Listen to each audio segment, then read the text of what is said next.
Hartley या आगरा में घूमना ऐसा है जैसे आप किसी जीती जागती हिस्ट्री बुक में चल रहे हों, जिसके पेज लाल सैंडस्टोन और व्हाइट मार्बल से बने हैं। आगरा का ताजमहल सिर्फ एक मकबरा नहीं है, यह मार्बल में लिखी एक पोएम है, प्यार का एक सिंबल जो हर साल लाखों लोगों को अट्रैक्ट करता है। उसकी सिमेट्री और इनले वर्क, खूबसूरती और लॉस की यूनिवर्सल लैंग्वेज बोलते हैं। हार्टली का रेड फोर्ट अपनी बड़ी बड़ी लाल दीवारों के साथ कभी मुगल पावर का सेंटर था और अब यह कंटिन्यूटी का सिंबल है, जहां प्राइम मिनिस्टर इंडिपेंडेंस डे पर नेशन को एड्रेस करते हैं। दीवान खास अपनी फेमस इंस्क्रिप्शन अगर धरती पर कहीं स्वर्ग है तो यही है के साथ मुगल कोर्ट की ऑपुलेंस को कैप्चर करता है। पास में जामा मस्जिद के ऊंचे मीनार और बड़ा आंगन फेट और कम्युनिटी का एक इंपॉर्टेंट सेंटर बना हुआ है। मुगल आर्किटेक्चर, जिसमें पर्शियन, तिमूरिड और इंडियन ट्रेडिशंस का मिक्सचर था, इंडिया भर में अनगिनत स्ट्रक्चर्स के लिए एक ब्लूप्रिंट बन गया। हुमायूं के मकबरे से लेकर बीबी का मकबरा तक उनका इन्फ्लुएंस क्लियरली दिखता है। गुंबद, मीनार, बड़े गेटवे और इंट्रिकेट जाली स्क्रीन जैसी फीचर्स ने ऐसी बिल्डिंग्स बनाई जो इम्पोजिंग और डेलिकेट दोनों थीं। ये एलिमेंट्स मॉडर्न इंडियन आर्किटेक्चर को आज भी इंस्पायर करते हैं, पास्ट और प्रेजेंट को जोड़ते हुए। मुगल लेगेसी सिर्फ पत्थरों में नहीं, बल्कि मिनिएचर पेंटिंग की एग्जिक्विजिट आर्ट में भी जिंदा है। ये ज्वेल जैसे वर्क्स जो रॉयल एटेलियर्स में बनाए गए थे, कोर्ट सीन्स, बैटल्स और पर्सनल मोमेंट्स को अमेजिंग डिटेल के साथ कैप्चर करते थे। अकबर, जहांगीर और शाहजहां जैसे एम्परर्स के अंडर मुगल पेंटिंग खूब फली फूली, जिसमें पर्शियन और इंडियन स्टाइल्स का मिक्सचर था। अकबर के इलस्ट्रेटेड अकबरनामा ने उनके शासनकाल को रिकॉर्ड किया, जबकि जहांगीर के आर्टिस्ट्स जैसे उस्ताद मंसूर ने फ्लोरा और फौना को साइंटिफिक प्रिसीजन के साथ पेंट किया। करीब से देखें तो आपको दाढ़ी का हर एक बाल, कपड़े का हर एक धागा दिखेगा। ये साइकोलॉजिकल डेप्थ वाले पोर्ट्रेट्स थे, सिर्फ डेकोरेशन से ज्यादा ये मिनिएचर्स हिस्टोरिकल रिकॉर्ड्स और पॉलिटिकल स्टेटमेंट्स थे।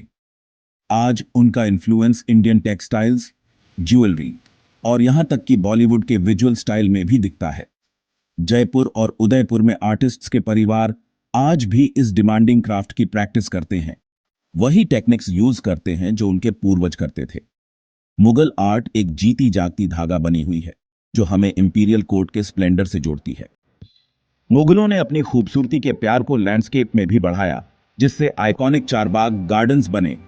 ये क्वाड्रिलैटरल गार्डन्स जो पानी के चैनलों से डिवाइडेड थे, पैराडाइज का सिंबल थे और इन्हें लेजर और कंटेम्पलेशन के लिए बहुत ध्यान से प्लान किया गया था। बाबर ने इंडिया में पहले मुगल गार्डन्स इंट्रोड्यूस किए और उनके सक्सेसर जैसे जहांगीर और नूरजहां ने उन्हें कश्मीर के शालीमार बाग जैसी जगहों पर परफेक्ट किया। टेरेस लेआउट्स, फ्रैग्रेंट फ्लावर्स और मार्बल पवेलियन ने बहुत ध्यान से क्यूरेटेड नजारों के थ्रू एक जर्नी बनाई। गार्डन्स दावतों, कविताओं और स्टेट रिसेप्शंस के लिए सेटिंग्स थे। पैलेस के आउटडोर एक्सटेंशंस, सिमेट्री, पानी और बंद शांति के सिद्धांत आज भी इंडियन लैंडस्केप डिजाइन को शेप देते हैं। हुमायूं के मकबरे से लेकर पब्लिक पार्क्स तक मुगल गार्डन्स अर्बन लाइफ से एक शांत एस्केप ऑफर करते हैं। एक में चलना ऐसा है जैसे आप पैराडाइज के विजन में चल रहे हों, जिसे केयर और डिवोशन के साथ कल्टीवेट किया गया है। मुगल कोर्ट लैंग्वेजेस का एक मेल्टिंग पॉट था, जिससे उर्दू का जन्म हुआ। पर्शियन, अरबी और लोकल डायलेक्ट्स का एक मिक्सचर उर्दू पोएट्री और रिफाइनमेंट की लैंग्वेज में इवॉल्व हुई। मुगल कोर्ट की आवाज बन गई और बाद में इंडियन लिटरेचर का दिल। मीर तकी मीर और मिर्जा गालिब जैसे पोइट्स ने उर्दू को नई हाइट्स पर पहुंचाया। उनकी वर्सेस लव, लॉस और फेथ को एक्सप्लोर करती थीं। उर्दू का इन्फ्लुएंस हर जगह है, बॉलीवुड लिरिक्स में, डेली स्पीच में और हिंदुस्तानी की शेयर्ड लैंग्वेज में। मुशायराज, पोएटिक गैदरिंग्स की कल्चर वाइब्रेंट बनी हुई है, जो ऑरल ट्रेडिशन को जिंदा रखती है। उर्दू की एलिगेंस या तहजीब आज भी नॉर्थ इंडिया में सोशल एटिकेट को शेप देती है। Respectful forms, own of address और पोएटिक एक्सप्रेशंस इस लिविंग लेगेसी का पार्ट है। मुगल कोर्ट्स में नर्चर की गई लैंग्वेज आज भी लाखों लोगों के कम्युनिकेट करने और सपने देखने के तरीके को शेप देती है। मुगल एम्पायर ने इंडियन कुजीन को ट्रांसफॉर्म किया। पर्शियन और सेंट्रल एशियन फ्लेवर्स को लोकल स्पाइसेस के साथ ब्लेंड करके मुगलई कुजीन बनाई। बिरयानी जैसे डिशेज जो दम पुख्त स्लो कुकिंग मेथड से परफेक्ट की गई और कबाब जो रॉयल किचन्स में रिफाइंड किए गए, अब पूरे इंडिया में स्टेपल्स हैं। रिच क्रीमी करी जैसे कोरमा और आइकॉनिक तंदूरी डिशेज अपनी रूट्स मुगल इनोवेशन से ट्रेस करती है। रॉयल बावर्ची खाने कुलिनरी आर्टिस्ट्री के सेंटर्स थे, जहां रेसिपीज जनरेशन से पास होती थीं। टाइम के साथ ये इंपीरियल डिशेज पैलेसेस से बाहर फैल गई, डेली इंडियन लाइफ का पार्ट बन गई। आज मुगलई फूड स्ट्रीट स्टॉल्स से लेकर हाई एंड रेस्टोरेंट्स तक सेलिब्रेट किया जाता है, खासकर वेडिंग्स और फेस्टिवल्स में। मुगल लेगेसी सिर्फ मॉन्यूमेंट्स में नहीं दिखती, ये हर फ्रैग्रेंट, फ्लेवरफुल बाइट में टेस्ट की जाती है। उनका कुलिनरी इन्फ्लुएंस एक डिलीशियस इनहेरिटेंस बना हुआ है, जो रोज लाखों लोगों को खुश करता है। मुगल ऑपुलेंस रोजमर्रा की जिंदगी के कपड़े में बुनी हुई थी, खासकर फैशन में।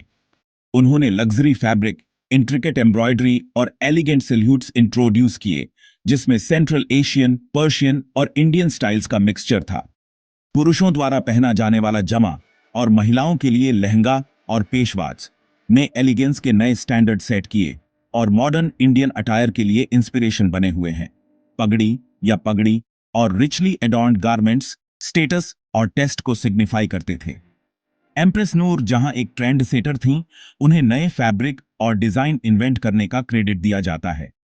आज के शेरवानी और अनारकली सूट्स मुगल स्टाइल्स के डायरेक्ट डिसेंडेंट्स हैं, खासकर ब्राइडल वियर में।